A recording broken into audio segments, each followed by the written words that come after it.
Subscribe कीजिए अभी credit settlement channel को और बेल आइकन को दबाइए लेटेस्ट एजुकेशनल वीडियो सबसे पहले देखने के लिए। नमस्कार दोस्तों, मेरा नाम है अभिषेक। आप देख रहे हैं आपका अपना चैनल अभी क्रेडिट सेटलमेंट। अगर अभी तक आपने चैनल को सब्सक्राइब नहीं किया है तो नीचे आपको एक रेड कलर का सब्सक्राइब बटन दिख रहा होगा, उसको प्रेस कर लीजिएगा और उसके बगल में एक बेल आइकन भी होता है, उसको भी प्रेस कर लीजिएगा, जिससे कि मैं कोई भी वीडियो डालूँ सबसे पहले नोटिफिकेशन आपके पास पहुँच जाए। तो दोस्तों, आप लोगों को पता होगा कि मोरेटोरियम को लेकर और या मोरेटोरियम बढ़ाने को लेकर अभी रिजर्व बैंक कोई भी विचार नहीं कर रहा है और मोरेटोरियम आगे बढ़ाना नहीं चाहते हैं। ना ही बैंक मोरेटोरियम आगे बढ़ाना चाहते हैं, ना ही रिजर्व बैंक मोरेटोरियम आगे बढ़ाना चाहता है। तो इसमें जो है कि सरकार का हस्तक्षेप भी ये है कि सरकार भी नहीं चाहती कि मोरेटोरियम आगे बढ़े। और लेकिन बहुत सारे लोगों ने पीआईएल दाखिल कर रखी थी हाई कोर्ट के अंदर। तो आपको पता है कि हाई कोर्ट का भी लेटेस्ट ही एक फ़ैसला आया था कि 2 तारीख तक लागू करा दें, 2 नवंबर तक ब्याज माफ़ी जो है वो लागू करा दें, ताकि जो बोरोवर्स हैं उनको कुछ रिलीफ मिल सके। और 15 नवंबर तक तो आपको पता है अकाउंट एनपीए नहीं हो सकते, जिनके 31 अगस्त तक अकाउंट जो है एनपीए नहीं हुए हैं उनके। तो आप लोगों को पता होगा कि मोरेटोरियम लिया हम लोगों ने, और सबसे ज़्यादा इसमें अगर किसी को बुरा लगा तो वो लगा बैंकों के लिए। क्यों? क्योंकि इससे बैंकों की वित्तीय सेहत को नुकसान पहुंचता है। बात लाजमी भी है, बात सही भी है कि वित्तीय सेहत को नुकसान पहुंचता है, लेकिन क्या सरकार द्वारा लगाया हुआ सरकार द्वारा लॉकडाउन लगाया गया था, तो क्या जो बोरोवर्स हैं उनकी सेहत को कोई फ़ायदा पहुंचता है? मुझे बताइए, सरकार ने जो लॉकडाउन लगाया था क्या बोरोवर्स की सेहत को कोई फ़ायदा पहुंचा था? हालांकि कोरोना फैलने के चांस कम हुए थे, लेकिन क्या वित्तीय रूप की जो सेहत थी, मतलब जो वित्तीय सेहत थी, क्या उसमें कुछ सुधार हुआ था क्या उस दौरान? या कोई ऐसा बेनिफिट मिला आप लोगों के लिए कोई ऐसा बड़ा? क्योंकि बैंकों को हर बार केवल अपना ही बेनिफिट दिखता है, उन्हें मतलब नहीं है आपके पास पैसा है या नहीं है, आप कहाँ से ला के दोगे, आपकी जॉब गई है या आपका बिजनेस चला गया है या डंप हो गया है, लेकिन उन्हें कोई मतलब नहीं है। लेकिन उनको केवल अपने पैसे से मतलब है। पैसा पैसा पैसा पैसा पैसा, और पता नहीं कैसा। चलिए आगे बात करते हैं। तो ये खबर है द प्रिंट की, और खबर का लिंक मैं डिस्क्रिप्शन में दे दूँगा, आप वहाँ से जाके भी इसको चेक कर सकते हैं। तो इसकी जो हेडलाइन है वो मैं आपको बता रहा हूँ। बैंकों को भी राहत चाहिए, केवल कर्ज लेने वालों का भला करते रहने से आगे क्रेडिट ग्रोथ पर बुरा असर पड़ेगा। अब मुझे ये नहीं समझ में आती, केवल कर्ज लेने वालों का कौन सा भला हुआ है? अगर आपने कर्ज लिया है तो आपका कितना भला हो गया, आप मुझे बताइएगा। जो मध्यम वर्गीय हैं, जो गरीब लोग हैं, उनका कोई भला नहीं हुआ मेरे अकॉर्डिंग, कोई भी भला नहीं हुआ। क्योंकि भाई मोरेटोरियम में तो उनके बिजनेस और कारोबार, जॉब वगैरह सारा कुछ बंद था, पूरे देश में लॉकडाउन लगा हुआ था। तो मोरेटोरियम दे दिया, उनके ऊपर कोई एहसान तो कर नहीं दिया कि मोरेटोरियम दे दिया तुम्हें, उस पर ब्याज भी तो वसूल कर रहे हैं। हालांकि चक्रवृद्धि ब्याज जो है कि वो माफ़ करने की गवर्नमेंट योजना लेकर आ रही है, लेकिन फिर भी ब्याज लगना भी बड़ी बात है। मतलब कि अगर हम कर्जे को डेफर कर रहे हैं, आपने लॉकडाउन लगाया, आपने देश को बंद करा, तब भी उस पर हम ब्याज तो दे ही रहे हैं ना। कितना आपको बेनिफिट मिल सकता है आप मुझे बताइएगा। अगर आपको चक्रवृद्धि ब्याज में राहत मिल भी जाए तो आपको कितना बेनिफिट मिल गया? मतलब कहने का ये है कुल मिला के कि बैंकों को केवल अपने आप को देखना है, बैंकों को किसी बोरोवर से कोई मतलब नहीं। खैर, न्यूज़ पर आते हैं। यहाँ लिखा है, कर्ज के भुगतान पर रोक खत्म होने के साथ सरकार को इस बड़े सवाल का जवाब ढूंढना पड़ेगा कि भुगतान में कोताही करने पर डिफ़ाल्टरों का वह क्या इलाज करेगी। ठीक है, डिफ़ाल्टरों को मतलब जो बैंक का कर्ज डिफ़ाल्ट कर देते हैं उनके लिए ना फांसी का कोई नया कानून, इस टाइप का कोई कानून आ जाना चाहिए।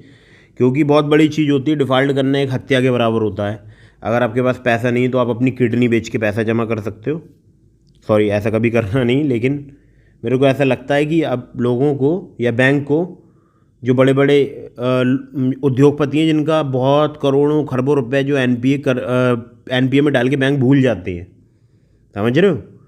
अभी आपको पता होगा कि रिसेंटली पता लगाया गया था एक, खैर नहीं बोलूँगा उस मैटर पे, वो मैटर नहीं, खैर अभी इस पर खबर पे आता हूँ।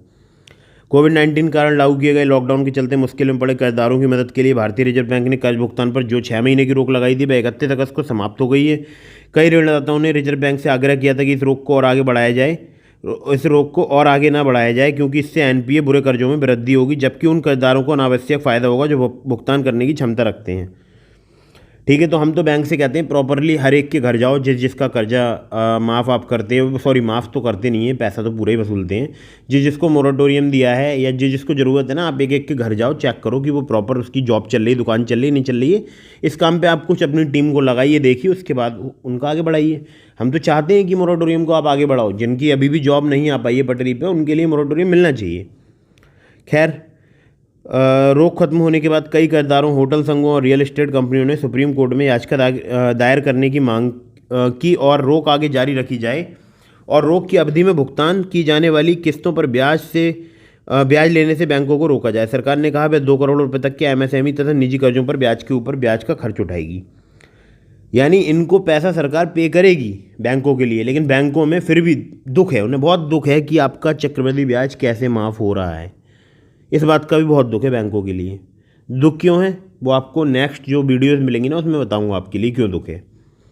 कोर्ट ने अब सरकार पर इस ब्याज के तुरंत भुगतान करने के लिए कह रही है और इसके लिए 2 नवंबर तक एक्शन प्लान पेश करने के लिए भी कह रही है। सरकार ने आश्वासन दिया है कि वह अपना फैसला 15 नवंबर तक लागू कर देगी। तो आप अभी पढ़िए बैंकों पर बोझ। तो अभी आपको बताता हूँ कितना बड़ा विशालकाय बैंकों पर बोझ आ चुका है।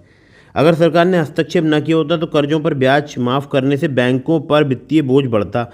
बैंकिंग सेक्टर की समस्याओं को दूर करना भी अर्थव्यवस्था में जान डालने की रणनीति का हिस्सा होना चाहिए। कर्जदारों और बैंकों दोनों के हितों में संतुलन रखा जाना चाहिए। अपने यहाँ जमा पैसे पर बैंकों को ब्याज देना पड़ रहा है, वो भी जमा पैसों पे जो वो बैंक ब्याज दे रहे हैं ना उसमें भी कटौती कुछ कर दी है, ऐसा कुछ खबर सुनने में तो आई है।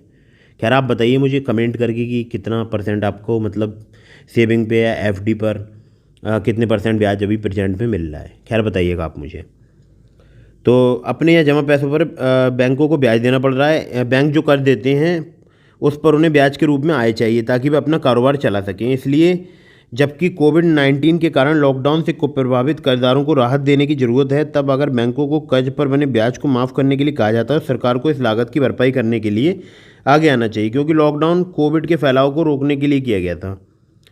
ठीक है, अब यहाँ नीचे लिखा है सरकार ने बैंकों के बैलेंस शीट को उल्टे प्रभाव से बचाने के लिए 2 करोड़ रुपए तक के कर्ज पर ब्याज भुगतान का खर्च उठाने का फैसला करके उचित समाधान प्रस्तुत किया है। ऐसा वह सार्वजनिक स्वास्थ्य में सुधार के मकसद से किया गया है। ब्याज का पुनर्निर्धारण। सुप्रीम कोर्ट ने ब्याज को 1 महीना और जारी रखने का निर्देश दिया। रिजर्व बैंक ने खुदरा ब्याज, एमएसएमई और कॉर्पोरेट कर्जदारों को राहत देने के लिए ब्याज को एक बार फिर पुनर्निर्धारण रिस्ट्रक्चरिंग की घोषणा की है। रिस्ट्रक्चरिंग कितने लोगों को मिल रही है एक बात मुझे ये बताइएगा कमेंट करके। और रिस्ट्रक्चरिंग में बैंक कौन कौन से डॉक्यूमेंट मांग रहे हैं और कितने बैंकों ने अब तक रिस्ट्रक्चरिंग ऑफर किया है, कितने एनबीएफसी ने आपको रिस्ट्रक्चरिंग ऑफर किया और कितनी परेशानी आ रही है रिस्ट्रक्चरिंग लेने में, ये आप कमेंट बॉक्स में मुझे बताते जाइएगा, ताकि मैं ये सब बातें ना ऊपर सरकार तक पहुंचाने की कोशिश करता हूं। और सच में मैं ट्विटर पे बताऊंगा कि आप लोगों को कैसे टैग वगैरह करना है गवर्नमेंट के लिए, अपनी सारी बातें कैसे पहुंचानी है, किस चीज़ के माध्यम से पहुंचानी है, तो मैं आपको सब कुछ बताऊंगा। अगली वीडियोज़ जो आ रही हैं वो इसी को लेकर आ रही हैं। खैर, इससे कर्जदारों को कोविड-19 के कारण पड़ी मार से थोड़ी राहत मिलेगी। सुप्रीम कोर्ट जबकि कर्ज भुगतान पर रोक के मामले की सुनवाई कर रहा है। चर्चा यह चल रही है कि बैंकों, छोटे बचतकर्ताओं और जमाकर्ताओं के ब्याज और कर्जदारों के ब्याज में संतुलन स्थापित किया जाए। रिजर्व बैंक ने सुप्रीम कोर्ट से अपील की है वह कर्ज की राशियों को एनपीए न माना जाए। एनपीए को मान्यता न देने से बुरे कर्जों का पहाड़ खड़ा हो जाएगा। हाल के अनुमान के मुताबिक इस साल के अंत तक बैंकों का सकल एनपीए अनुपात 11 से 11.5% के बीच रहेगा। बुरी परिसंपत्तियों में वृद्धि होने से बैंकों को पूंजी पर नियमन संबंधी मानक को पूरा करने में परेशानी होगी। बैंकों के बैलेंस शीट पर रोक की अवधि बढ़ाने के प्रभाव देर तक देखे जा सकते हैं। आर्थिक रिकवरी धीमी और आधी अधूरी रह सकती है। क्रेडिट ग्रोथ पर रोक लगाने से बैंकों को ब्याज से आमदनी घट सकती है। इसी के साथ डिपॉजिट की दर अगर बढ़कर क्रेडिट ग्रोथ की दर से दोगुनी हो जाती है तो यह बैंकों की बैलेंस शीट पर दबाव डालेगी। सरकार रिकैपिटलाइजेशन के जरिए 20,000 करोड़ रुपए डालने की योजना बना रही है, लेकिन बैंक अपनी कमजोर वित्तीय स्थिति के कारण सरकार की इस योजना पर निर्भर नहीं रह सकते। बुरे कर्जों के मामले में नियमन के नुस्खे को फिर से लागू करने की ज़रूरत है। अगर बैंकों को टालू और ढोंग करों वाली मुद्रा अपनाने की छूट दी गई, यानी कर्जों को बुरे कर्ज के रूप में स्वीकार न करने की छूट दी गई और ऋणदाताओं को यह छूट न दी गई, तो वे कंपनियों को दिवाला अदालतों में खींच सकें और इससे नैतिक संकट पैदा होगा। पिछले वर्षों की गलतियां दोहराई जाती रहेंगी। भुगतान करने में सक्षम कर्जदार भी भुगतान करने का दबाव नहीं महसूस करेंगे। बैंकों के लिए अलग से समाधान की व्यवस्था नहीं होगी तो चंद बैंक से ही कहा जाएगा कि वे इस परेशानी में फंसे बैंकों को उबारें। अर्थव्यवस्था जब खुल रही है तो कुछ हाई फ्रीक्वेंसी संकेतकों में सुधार दिख रहा है। तब हम उम्मीद कर सकते हैं कि हम आर्थिक सिकुड़न के खराब दौर को पीछे छोड़ चुके हैं। आर्थिक गतिविधियां तेज होंगी तो करदाता बैंकों को भुगतान करने की अपनी जिम्मेदारी भी पूरी करने लगेंगे। वैसे उन्हें राहत देने के लिए ज़्यादा बेहतर तरीका यही हो सकता है कि एक एक कर कर्ज का अलग अलग रिस्ट्रक्चरिंग किया जाए। बैंक जमाकर्ताओं और कर्जदारों के बीच पुल की भूमिका निभाते हैं। केवल कर्जदारों के लिए राहत देने से बैंक की यह मूल भूमिका कमज़ोर पड़ सकती है। तब लोग बैंकों में से पैसे जमा करने से परहेज कर सकते हैं और इससे क्रेडिट ग्रोथ और कमज़ोर पड़ सकता है। इससे उन छोटे कारोबारियों को परेशानी होगी जो कर्ज के लिए बैंकों पर निर्भर हैं। तो यही न्यूज़ थी। न्यूज़ का लिंक मैं डिस्क्रिप्शन में दे दूंगा, वहाँ से भी जाकर आप इसको चेक कर सकते हैं। तो अगर आपको ये वीडियो पसंद आया हो तो लाइक कीजिएगा, चैनल को सब्सक्राइब करना बिल्कुल ही मत भूलिएगा। मिलते हैं किसी अगली वीडियो में। जय हिंद, वंदे मातरम।